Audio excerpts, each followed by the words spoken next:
أعوذ بالله من الشيطان الرجيم. بسم الله الرحمن الرحيم.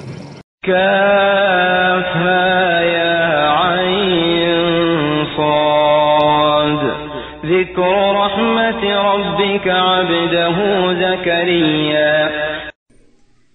isipokuwa amezitamka herufi hizi muqatta'a mwanzoni mwa sura kuwaambia makafiri wa Makka kwamba hii Qur'ani aisomayo Muhammad kwenu imetokamana na herufi hizi ambazo nyinyi mnazitumia kwenye matamshi yenu, lakini hamwezi kuleta mfano wa hii Qur'ani hata kama imetokamana na herufi hizi mnazozitumia kwenye matamshi yenu, kwa sababu hii Qur'ani haikutoka kwa kiumbe, imetoka kwa Allah subhanahu wa ta'ala. Ameitamka yeye subhanahu wa ta'ala, akaisikia kutoka kwake malaika Jibril, kisha akashuka nayo malaika Jibril kwa mtume Muhammad sallallahu alaihi wasallam, akamsomea mtume Muhammad, akahifadhi kwenye kifua chake, kisha mtume Muhammad akaisoma kwa masahaba wake, wakaiandika masahaba.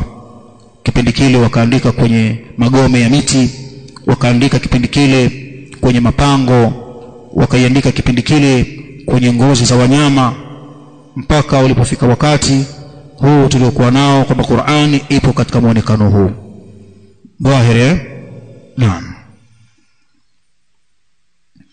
Na Imam Sa'di rahimahullah ta'ala kwenye tafsiri yake